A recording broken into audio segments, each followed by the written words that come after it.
Hey, Damon, happy Monday, brother. How are you, dude? I'm doing great, Kurt. How are things today? My goodness gracious, life could not be any better. Man, dude, are you excited for today or what? I am. Man, this is going to be, all right, let's just dive in. Let's So, get going. my dear Damon, I want to introduce you to my dear friend, Mary Keogh. You did it. Like Nailed the it. coolest name of all time. I've been looking Yep. forward to this for like a month just to say your last name, Mary. How about that? Thank you. Yeah, I appreciate that. All I right. told Well, I told Kurt before I came on here that I kept my last name when I got married because it's so awesome. that is and you know what? We need to talk to your husband about, changing the name back. And so just like the kids, Keoghs, hey, here come the Keoghs.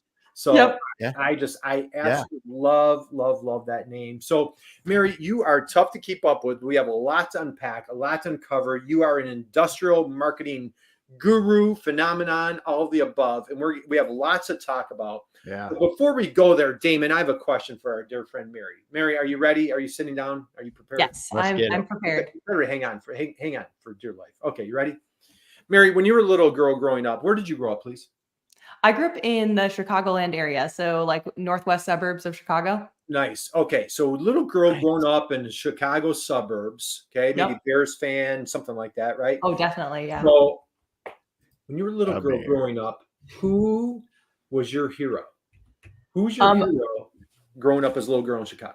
So you guys are gonna laugh. She actually just passed away this week, sadly, but she had a very nice, long, healthy life. That would be Sandra Day O'Connor, the former Supreme Court Justice. Wow. I know. I Awesome. was I was absolutely convinced, you guys, that I was going to be a Supreme Court justice when I grew up. So or president of the United States. So either just one of those two small little roles That's in the world. awesome. Mary, you still have time. Yeah. Yeah. You still have plenty of time. Oh, that's right? true. That's true. You're right. I Like, shouldn't sell myself short. I couldn't agree more. You have plenty of time. Damon, first time of all time that we had Sandra Day O'Connor. Can you please share why? Why was Sandra such a hero to you? Yeah, so she was the first female Supreme Court justice. And as a girl growing up, you don't get a lot of like really big female figureheads in the national political space to look up to. So she was kind of an easy one for me. I actually did like a fifth grade research report on her, and her life is really cool too. She grew up on like a ranch. She was like a cowgirl, and she was the first female to attend Stanford's law program. And she attended at the age of like 18. She went to Stanford when she was only 16. She was super smart. So yeah, she just has a really, really cool background, cool life. Wow, what an inspiration that is. Well, thank you for Yeah, that answer. That's crazy cool. That cut us off guard. That was a fantastic answer there. Hey, Damon, Paul's here today. Guys, happy Monday. Drop us a note in the chat box. Let us know you're out there. If you have questions on industrial marketing, marketing for manufacturers, we have the authority, the expert on the subject here in the house. So, Mary, let's take it one step further, okay? Let's do it. Okay. You're thinking, could be a Supreme Court justice. You want to be the president, maybe law school, whatever. Why did you bring your passion, your expertise, all of these wonderful things into the world of industrial marketing? What was the allure for you to bring your passion, your expertise into industrial marketing? So the passion allure in industrial marketing specifically happened because of the many challenges and obstacles I faced when I was in-house at a manufacturing company, so at a B2B company. But I'll go like one step backward from there, if that's okay. Please. So I graduate college. I was accepted into a few law schools, accepted into some graduate programs for English, which is what I graduated in. And at the time, I don't know why, I don't really remember why, but I decided I wanted to be a college professor. So I was accepted into a PhD program, attended for part of a semester, and I hated it. I was like, I cannot write these weird research papers no discredit to any college professors out here, but they write these very in-depth articles. It takes them years. It takes them multiple revisions of peer reviews, and like 12 people read it. And it almost does nothing to like actually make the world a better place. So I loved writing. I really liked communicating using the written word. So kind of after college, after I left the PhD program, kind of bounced around with some random like freelance jobs, and then found my way to a manufacturing company writing as a technical writer. So I was writing all of the onboarding content for engineers. So engineers will graduate with, a mechanical engineering degree, an electrical engineering degree, but they don't know anything about the products at this company. So I was like that bridge between their mechanical engineering degree and the products at the company. So I wrote all of the onboarding material for that.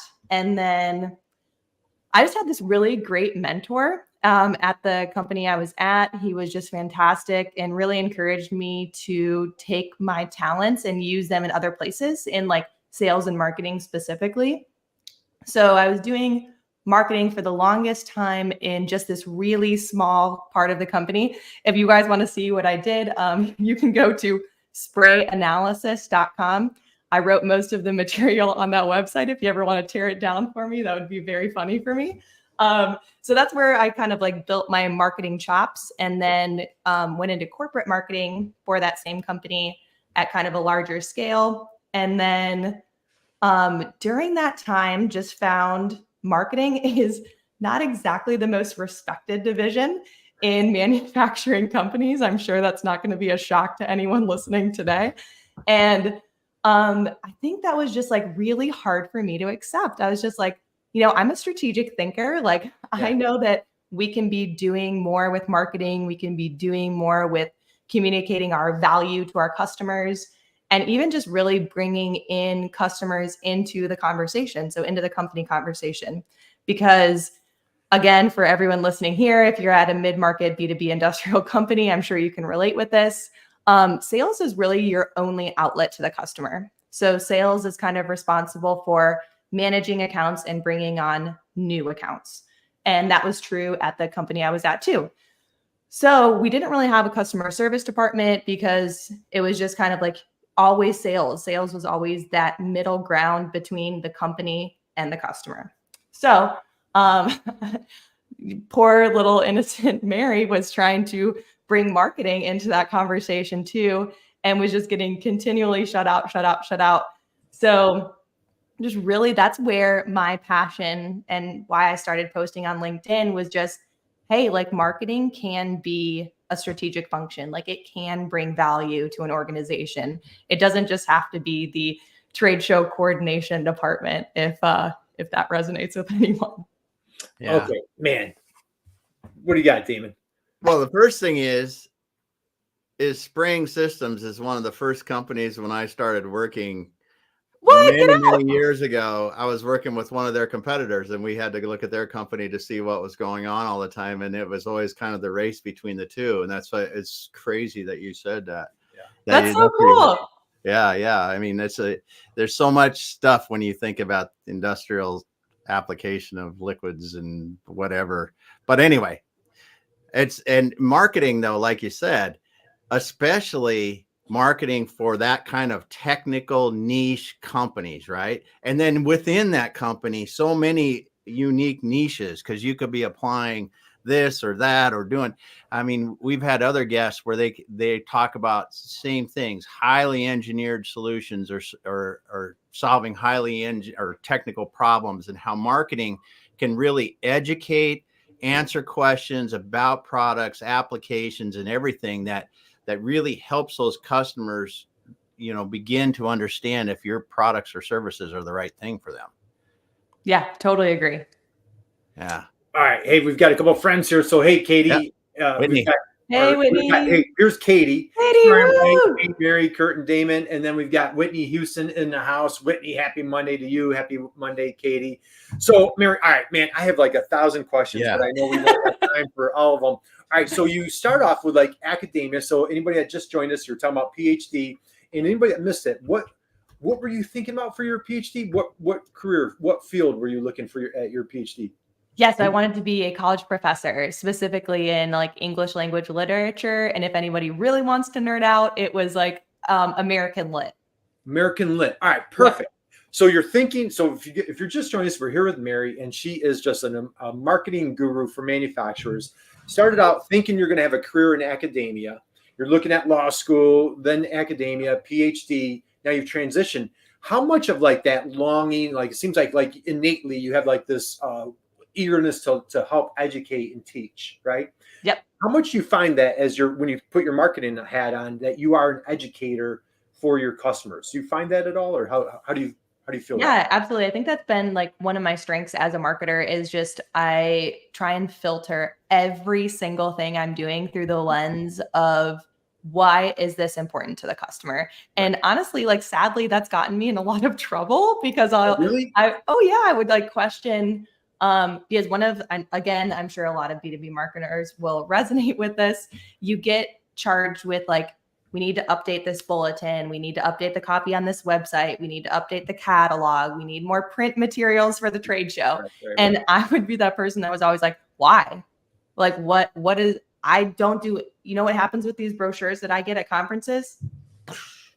Right into the garbage. Right. So I was like, there has to be just a different way that we can communicate the value of a product to a customer. So as you might imagine, that would ruffle some feathers in the engineering department or in the sales department. So it's both been my greatest strength and probably my hindrance to a lot of like internal growth at certain companies. Right. But I wasn't going to stop. So I think that's also one of my strengths is it's not been a deterrent to me when people like question why I'm like thinking of things that way. I think I've said it once before in the kindest way possible to the entire audience and to all B2B industrial companies. I just don't care that much. So if you get offended by it, like, of course, I'm going to be like empathetic. I'll be sympathetic to your feelings, but I'm also like going to be unapologetically on the customer's side. So I'm always going to bring the point of view to the customer to the table. Man, okay. Drop the mic there, Damon. So that was just how we need a lot of reminding. Right. Well, and probably a lot of that resistance might be like, might be a generation divide where, might be folks like mine and Damon's age where like, this is how we've always done it. So let's go here. So Mary, we're going to talk about, you've had an amazing career in industrial marketing, and you have a newer gig that we're going to talk about, right? Yes. A new position that you have at a company called Collab, and we're going to dive into that. You were also speaking at the Industrial Marketing Summit with our dear friend Joe Sullivan and Wendy Covey and the team at Cadenas. And so that's going to be coming up in January in Austin, Texas. So we have a lot to unpack. So for our friends out there that are in manufacturing that like, hey, we want to get this whole marketing thing going, but it's new to us. We're just not sure where to start. What advice would you have for that marketer or that company that just haven't really started their marketing journey? Where would you help them start? Yes, I think there's like two big areas where you can start. And the first one is like super quantitative, qualitative. What are your business goals? Like, what do you want to do? Because they are going to be vastly different depending on where your company's at in terms of revenue. So are you an SMB? Are you mid-market? Are you enterprise? Are you like a really big company like a Ford? And then from there, it's going to be, where do you expect to grow? So marketing is usually used as either a growth lever or a retention lever. So you're either trying to get new customers or you're trying to keep the customers you currently have and expand within that company. So I think that's the biggest place. So where are you going to have the most impact in the next 12 months? And that will tie back to a business goal. And then from there, it's going to be, of course, what I just said, which is talk to some customers. So let's say expansion, you really want to expand in the food and beverage market next year. And you have 3 products that you're going to use to address the food and beverage market next year. So now you're going to want to go talk to some customers who use that product. What value are they getting out of it? How do they use it day to day? Where does it fit? What problems does it solve? And like, how important are those problems? And it's okay. Like, Damon and I came from spraying, like sometimes it's just a tiny little spray nozzle. Like it doesn't really affect their day to day too much. And that's okay. As long as you're communicating how that product fits into their day to day, what type of problem it's solving, all that good stuff. Right. I love it. Hey, we've got another comment here from Katie. She says, from American Lit to industrial marketing. Love it. Hey, we've got a friend coming from Nigeria today. Again, guys, happy Monday. Welcome to the program. We were talking with Mary Keogh, one of the best last names of all time. Yep. So we're talking about industrial marketing for manufacturers. Let's go here. Okay.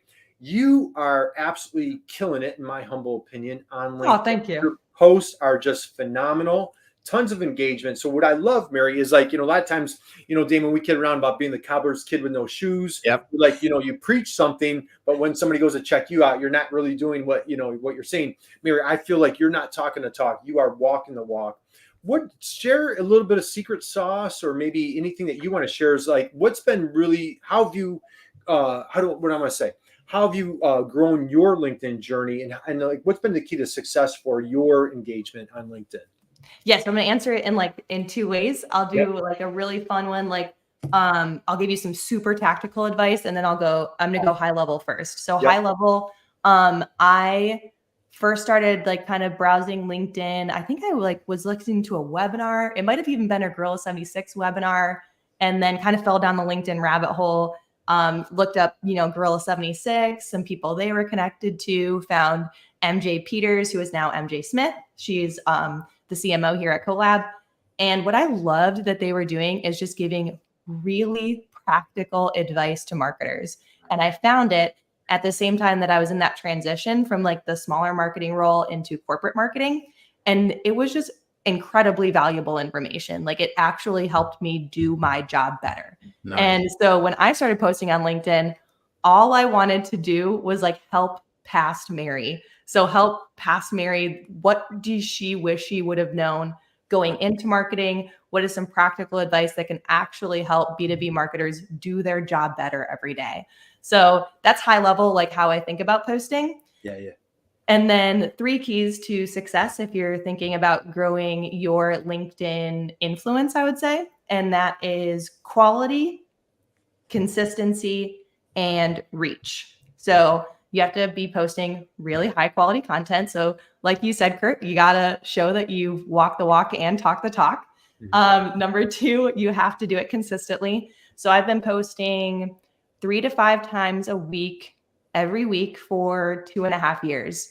So just really, really consistent effort over time. And then reach. So you have to be able to reach a lot of people in your audience. So when I first started posting on LinkedIn, I had 200 connections, you guys, and it was like my college friends, it was not anybody important. It wasn't, I didn't have like Steve Jobs in there or anything. So the first thing I started doing was just going to people who I really respected and who were in my segment. So in industrial and manufacturing, and I started connecting with people and just like, hey, do you want to be in my network? So I grew my network to probably 1,000 just by connecting with people. And then what that does is it allows your message to get out. So if you're going to be posting more, you want a lot of people to see it. So you need to have a big network so that more people see it. And what happens, the LinkedIn algorithm is really good at this. If people react, then, so let's say Kurt and I are first degree connections. But I don't know Damon, but Kurt and Damon know each other, right? So they're first degree connections. If Kurt likes one of my posts, everybody in Kurt's network is seeing that, including Damon. So Damon is now seeing that in his LinkedIn feed. So he can now like that. And it just kind of becomes this big swirling snowball. So yeah. Well, yeah. And that's a great point, because that the funkiness of the first, second, and third degree connections on LinkedIn really changes the game for people when you work it right. Totally. Yeah. Right. Yeah.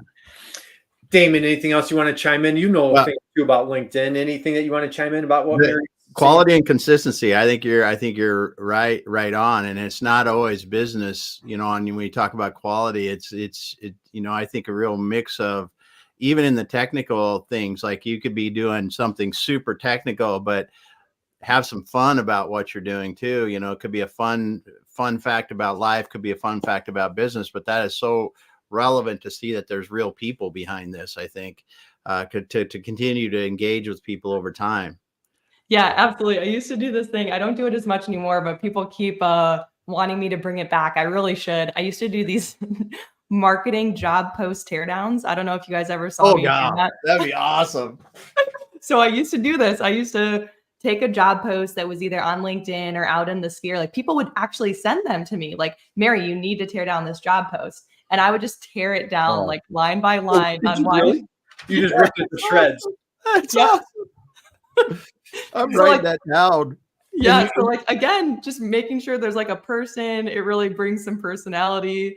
I Right. mean, like I've shown you guys on this episode today is just kind of like, I don't care that much. And I'm just going to like keep it real for folks and show them why they don't have to like accept these terrible marketing job posts. That's Thank you, Whitney.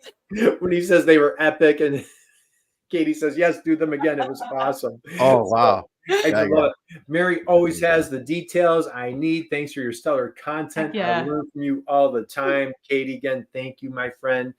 Mary, let's go here. So piqued my curiosity as you it started with 200 friends, family, your college roommates, buddies, all that type of thing. You got up to 1,000. When you started, when did you, I don't know if you ever felt like you figured it out, but when did you feel like, man, I've got some momentum here, or I'm up to, X number? Like, talk a little bit about your LinkedIn journey, like how it really kind of catapulted.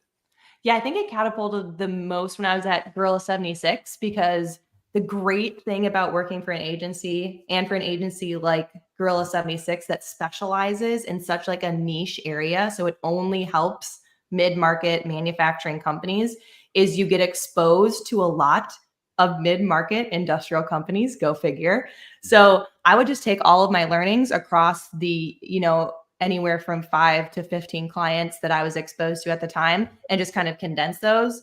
And I feel like because I was exposed to so much and doing so much with them, that really catapulted it. And that's when the most people, I think, resonated with it. Like, not just marketers. I had like salespeople, engineers, like product developers, product managers, like, yes, this is exactly how it is at my company. Like, yes, this needs to change. So I think that's really when I leveled up the most, was just at Gorilla 76, being exposed to it and sharing my learnings. Nice. And for friends out there, if you're not familiar, check out our friends at Gorilla 76. Yeah. They do amazing work, manufacturing marketers. Joe Sullivan and his team just do wonderful work. And you had the privilege of being on their team, Mary. Let's go here, because then I want to slide into Collab. But before we go to Collab, you work with all sorts of different manufacturers, different scopes of life of products that they made.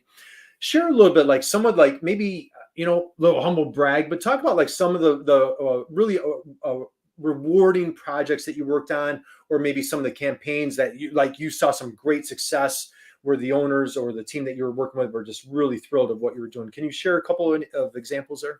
Yeah, absolutely. So one of my absolute favorite ones was a medical device contract manufacturer.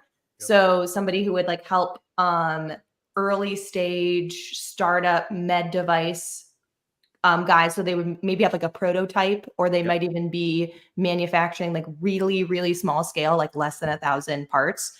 And they wanted to like really level up. Like, it was time for them to go to like 10,000 parts now, because that was the only way that they were going to reach their growth. So they would, contract out this contract manufacturer to help them find other manufacturers, or they actually had manufacturing facilities that they would do for certain clients. Yep. So we like completely overhauled their website, including like complete website redesign, redid their library, so their resource library, added some really high quality content pieces, and that actually helped them get acquired by a much larger contract manufacturer. So that was really cool. Yeah.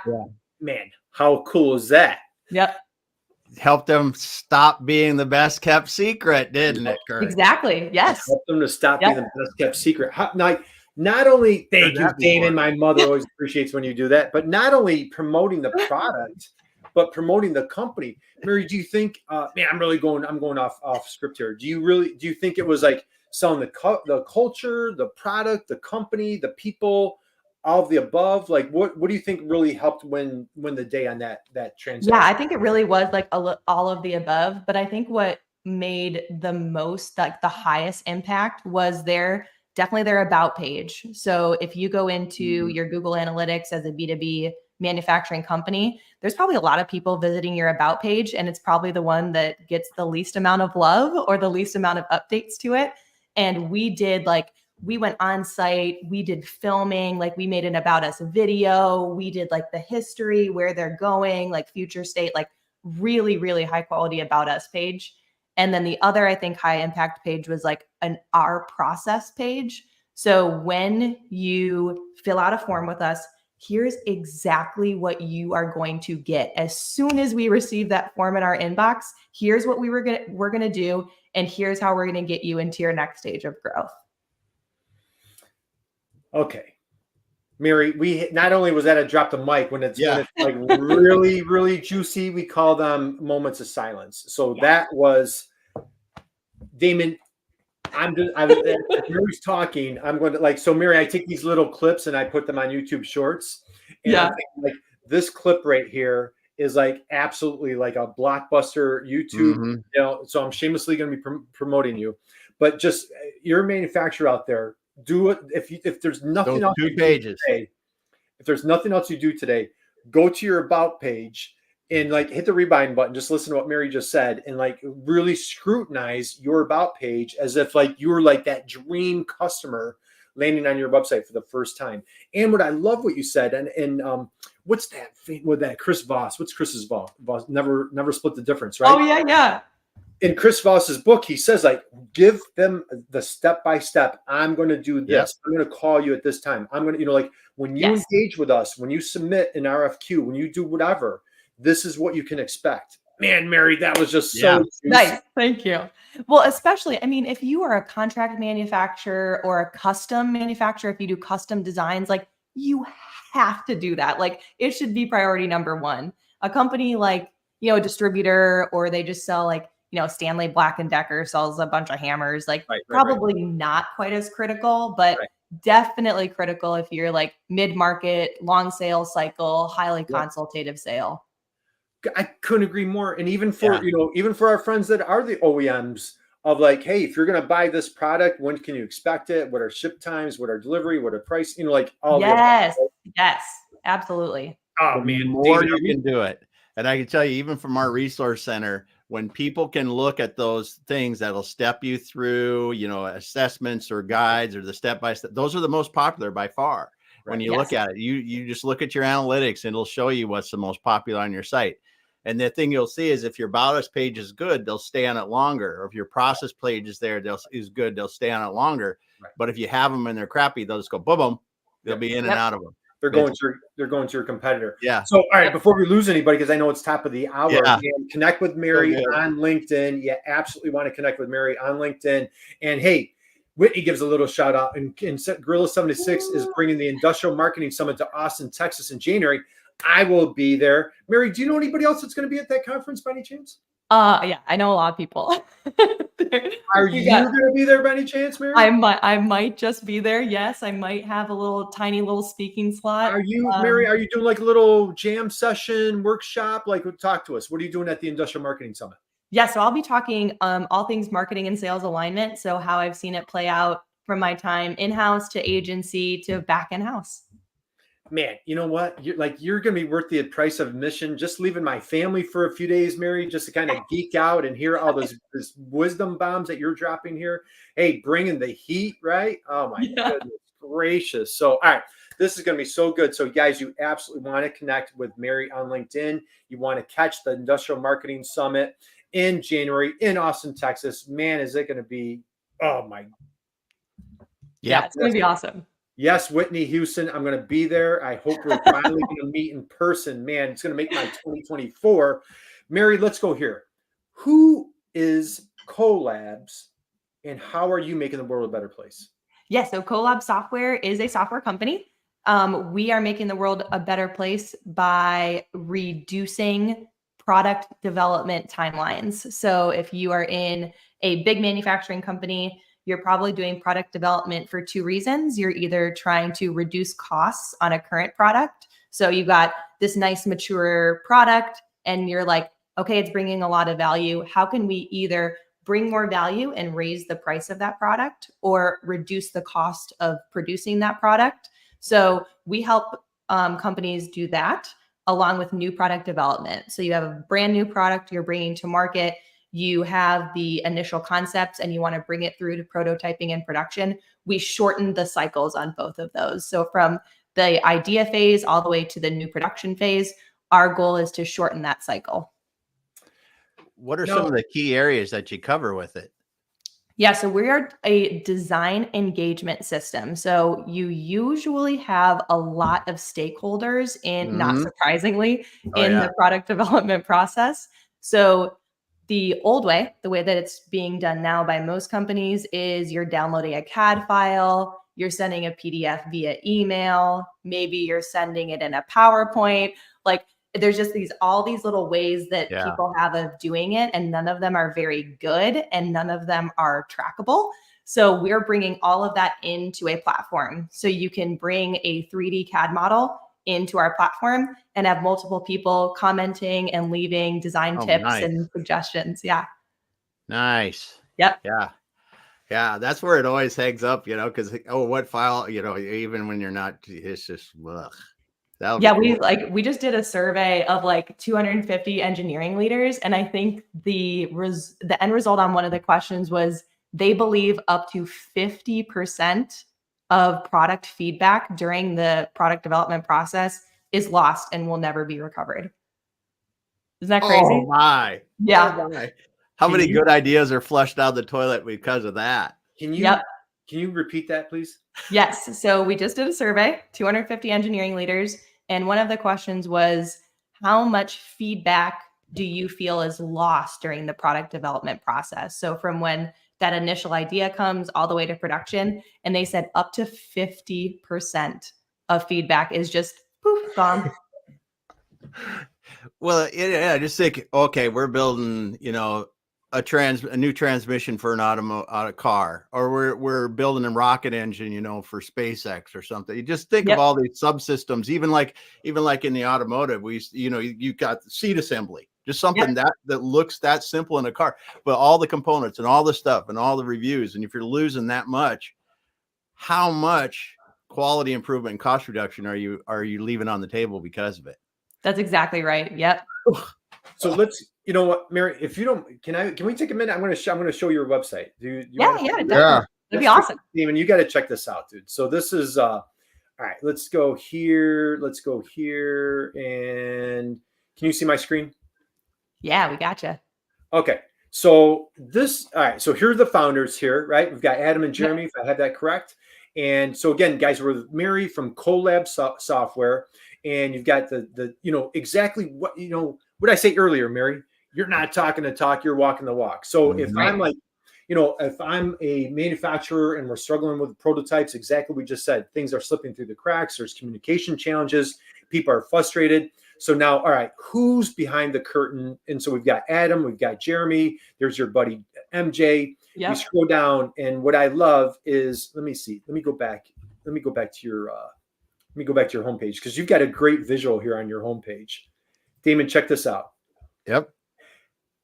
Can you look at Yeah. I've lived it before. Here's design conversations, right? Compared to better conversations. And so, Mary, can you, I know now you've been there for how many years? 10, 12 years? How long have you been? 15 years, a whole week. I've been there a whole week.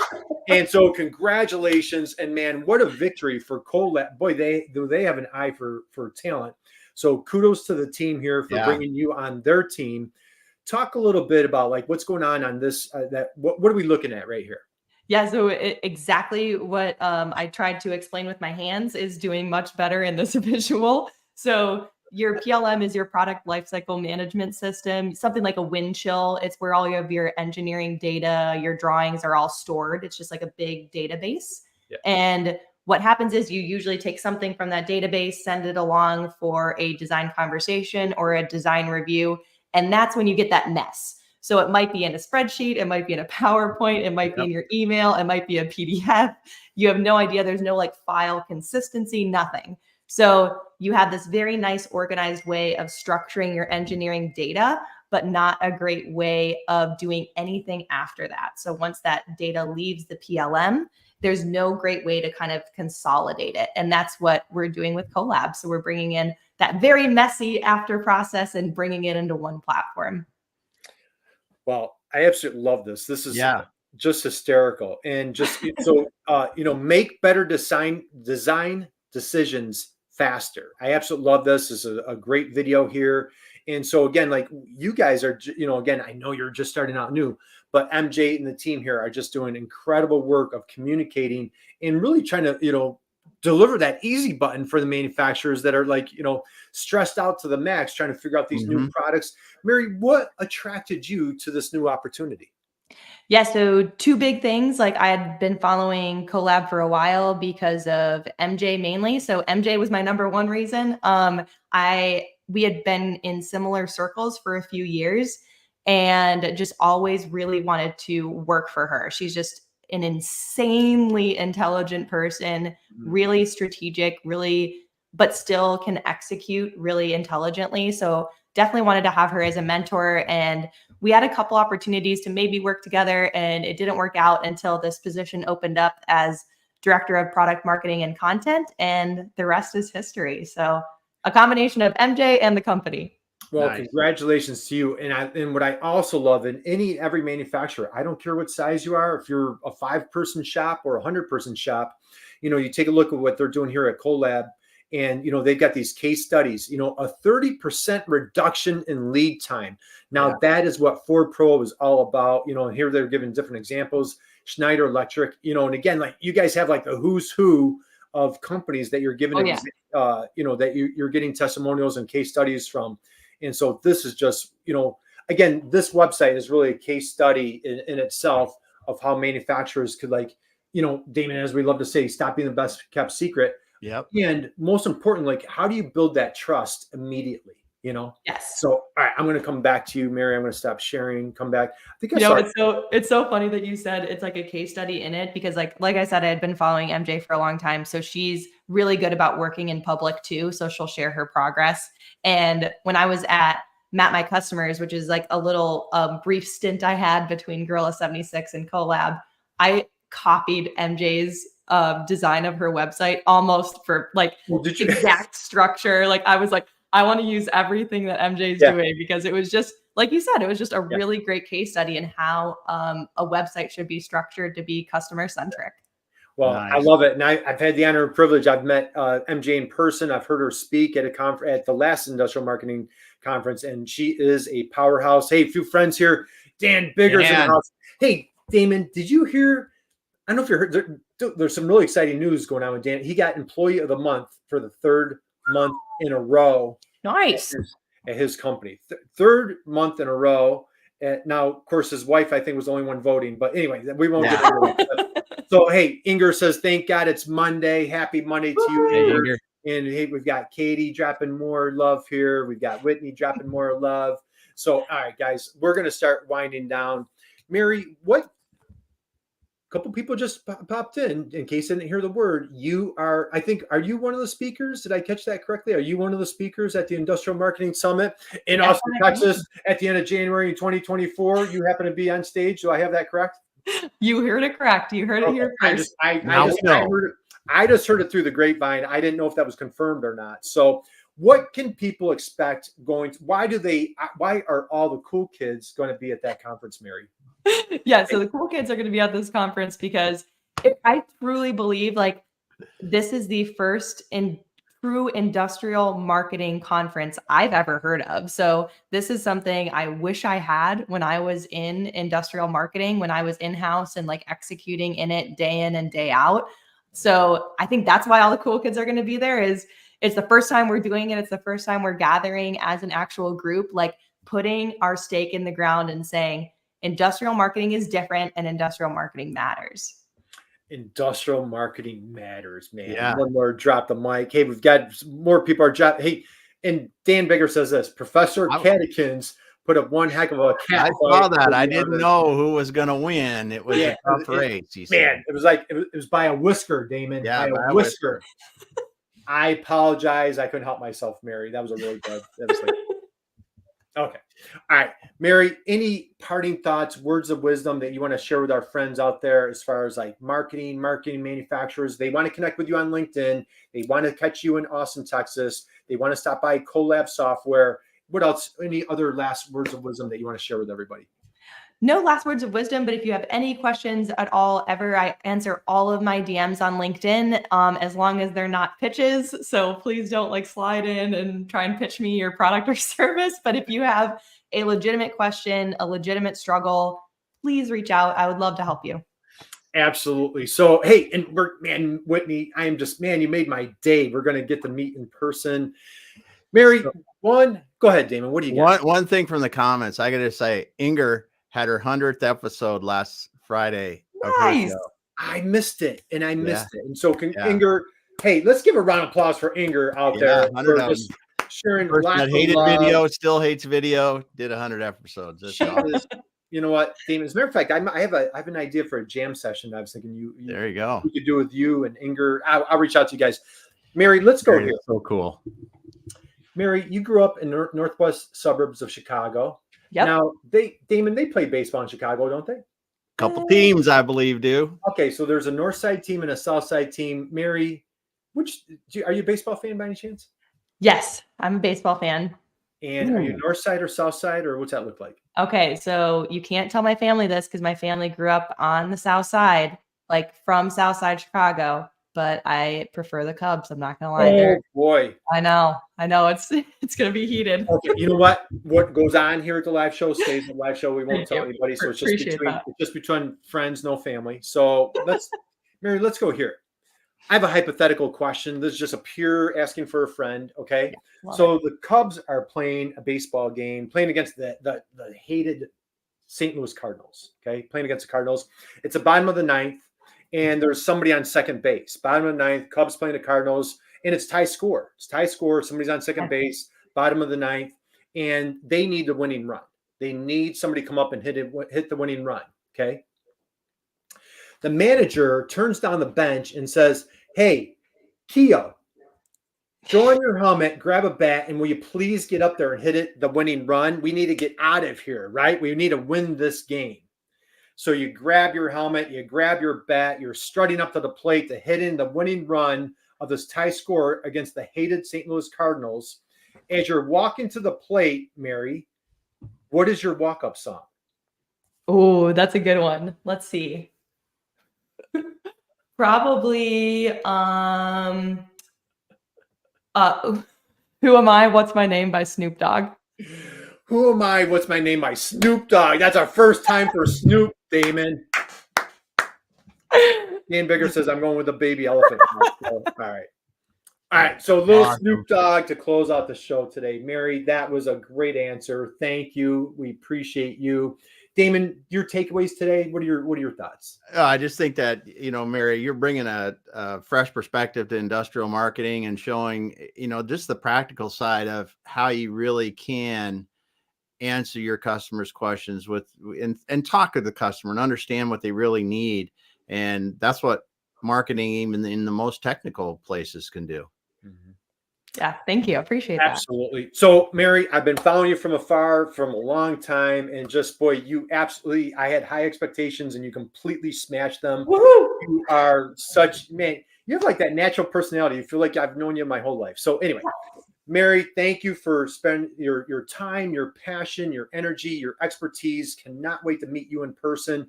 Catch you. I'll be in the front row just hooting and hollering for you. I'm your biggest fan down in Austin, Texas in January. And so, hey, guys, we want to wish you an amazing Monday and the rest of your week. We have a great guest. As a matter of fact, we're going to be talking about the Industrial Marketing Summit more on Friday with our dear friend, Greg Mishu. We're going to be talking about a great research project that Greg did at his firm, Windbound. Mary, we thank you. We applaud you. We commend you. We wish you massive success at Collab Software. And Damon, like we always like to say, right? We'll close out with this. Just be someone's inspiration, just like Mary Keo was our inspiration today. Go out there and be someone's inspiration. The world will be a little bit of a better place. So Mary, hang out with us for 1 second. We wish everybody a great rest of your Monday. God bless, and we'll see you. Have a great week.